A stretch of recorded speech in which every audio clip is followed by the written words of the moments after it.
mais am na rumeur boo xam ne gars yi ñu ngi naan moom bi ñu ko téyee nit ñaa ngi rumeur ne moom est-ce que amul lu ñu ko def loo xam si moom lañ bëgg a wute ay preuve pour andi ci problème mu viol bi et cetera parce que am na ay affaires yoo xam man du ma ci dugg parce que aw ma ci éléments yu leer mais nit ñi looloo tax ñu andi soupçon xam nga état. boo defee loo xam ne. état boo defee loo xam ni. day andi. non layam amu ci. non layam déglu ma rek non xam nga rumeur boobu xam nga tax du ma dugg parce que rumeur yu salte yooyu dafa rafetul. parce que bu ñu demee ba Sénégalais yi gëm ni Ousmane Sonko mii bañ ko fa génnee c'est parce que dañoo dem wuti ay affaires yoo xam ni dañ koy jéem a chargé loolu c'est extrêmement grave xamul tax. dès l'instant que jëlee nañ ko section de recherche di ko yóbbu te benn avocat am teewul. amuñ ci droit. absolument loolu mooy problème bi c'est-à-dire que man du ma wër-wëral damay ñëw ci digg bi. c'est-à-dire que li nga xam moo am solo mooy amuñu droit yóbbu ko ci juge ci doyen des juges mu toog ci biir bureau bi tëju ak seen client man mii biñ may entendre biñ ma defee bi ma yóbboo garde à vue mais avant ñu may entendre dama ne leen man sama avocat day teew. kenn du ma entendre te sama avocat teewul ma woo sama avocat. maître Babacar Ndiaye mu ñëw toog ñu may déglu may tontu ci kanamam donc noonu la demee biñ ma laajee lépp bañ pare ñu dem toog man ak moom ñu wax mu doog a dem yoonam buñ xëyee mu ñëwaat noonu loolu mooy yoon pendant la garde à vue maintenant ñoom jaay doole bi ñuy def ci dossier Ousmane Sonko bi moo dul yoon donc amuñu woon droit di ko jëlee section de recherche 4 heures du matin kenn xamul fu mu dem ba heure boo xam ne avocat mi bi ñëwee le matin ñëw dem ci CAF bi fekkuñu ko fa même ñun. mais biñ ñu téye suñu délai de garde à vue jeex ñu xëy la matin ñu signaloo ñu ne da ngeen di dem ci procureur mais biñ ñëwee signé ba pare wax dëgg yàlla bay waajal ñu ne léegi dañ ñuy ubbi parce que une heure avant gis nañ ni yóbbu nañ Assane Diouf ak parce que ñun ñëpp ñu ngi woon central Assane Diouf ak Clédor ak Guy Marius Sagna dugg nañ ci oto bi dem ñun tamit ñuy xaar ñu toog ba benn instant ñu ne na gaay nañ tëjaat gaay ñu tëjaat na oto bi ñëwul ba ay 14 heures ci la ñu maître Moussa Sarr ñëw daan ne man dama dem ci CAF bi fekkuma leen fa ma daan ne mais man samay client ñëwaguñ ba léegi 14 heures c'est ça pose problème mu dem laaj ñu ne ko ñoom daal mënuñu wax lu leer ci loolu moom ñoom ñu ngi suivre la procédure ci loo xam ne musta am léegi nag booba li am mooy sénégalais yi nañ xam ni c'est parce que ce pays là lépp lu ñuy def am na ay calcul yu ne derrière xam nga lu tax ñun ñu libéré ñu buñ bëggee li tax ñu libéré ñu mooy dañ doon xaar le mot d'ordre lancé par le G20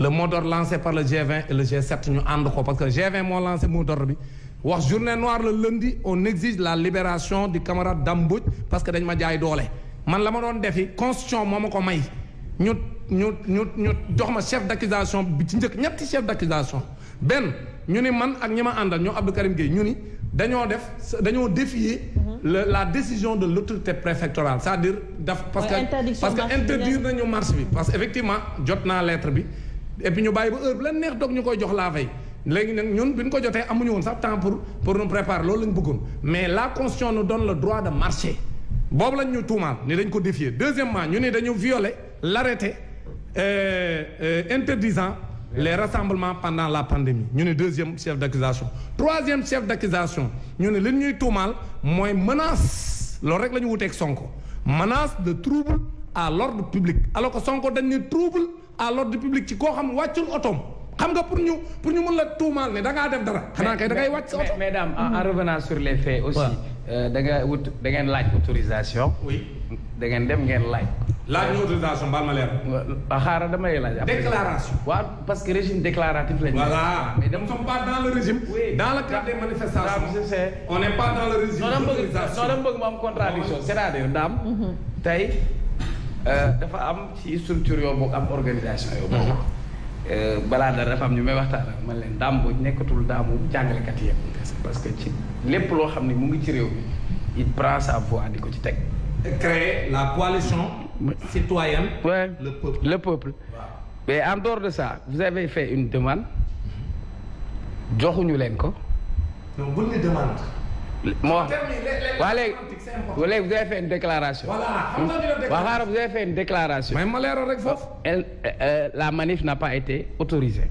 loolu tamit c'est pas précis. am na Sénégalais yi koy wax ba doo may rek ma leeral loolu moo tax non autorisé moo mënul ne. mais c'est que daa am tamit. dama lay laaj non dama la bëgg a laaj. xamal tam pour mu mën ma autoriser il faut me demander. Dame, moi je suis en train. c'est pas une demande c'est une déclaration. mais Dame on n'en disconvient pas je veux que nga leeralal ma position boobu. parce que dañu koy waxtaane et tu as l'unique occasion nga waxtaane ko. merci beaucoup mais ma laaj la ko. voilà léegi xam waaw déglu ma. da ngeen dem ngeen laaj dogal. joxuñu leen dogal bi ngeen dem ngeen manifester contexte bi ñu ne rassemblement amul ngeen rassembler est-ce que yow tey si c'était à refaire di nga ko defaat. mais bañ a defaat waaw loolu laa bëgg a defaat acca mais loolu lañ defaat tey loolu lañ defaat tey. est-ce que du défier loolu non c'est pas défier tey soo gisee manifestation yi am ci dëkk bi xam nga lu ko andi. parce que dañoo demander manifestation. au nom de toutes les organisations de la société civile et des partis politiques comme nam daan amee 2010 2011 contre Ablaye Wade. loolu moo amaat tey. donc interdiction manifestation moo ko indi waaw non moom laa lay wax. ñoom ñu tere ko loolu moo tax tey dëkk bi xam nga tey li xew ci dëkk bi ku ne mën nga nangu ni ñu nanguloon manifestants yi ñu jógee. place Washington. dem place de l'indépendance moo gënoon a yomb. d'accord kenn du lakk kenn du def dara kon ñoom ñiy interdire loo xam ne amuñu ci sañ-sañ xam nga amuñu ci sañ-sañ. parce que constitution moo ne Omar Faye soo bëggee def sitting wala nga bëgg a def marche. wala nga bëgg a def beneen forme de manifestation da ngay déclarer autorité bi ne ko dama koo bëgg a def. moom mu jël ay matuwaayam son contexte également. mais waaw mais may ma rek non contexte bi ñoom il faut ñu arrêter parce que contexte boobu ñu doon bañ moom lañ créé. donc est-ce que contexte bi nekkul layam yi. non waaw layam yi moo ko andi nag léegi nag layam boobu la ñu war a bàyyi teg lépp ci dëgg xam nga liy wax ji. mooy ñun ñaanuñu. c'est pas une demande. Oui. Pourquoi parce que lu ñu am la ba pare nit du yore dara borom di ñaax. c'est un droit constitutionnel. c'est un droit constitutionnel constitution moo ni am nga droit boo amee loola naqari ci réew mi te gis nañ jaay doole bi nekk ci président Macky Sall ak nguuram loolu lañ doon dénoncer et le prétexte était ni ñu téyee ñi wër.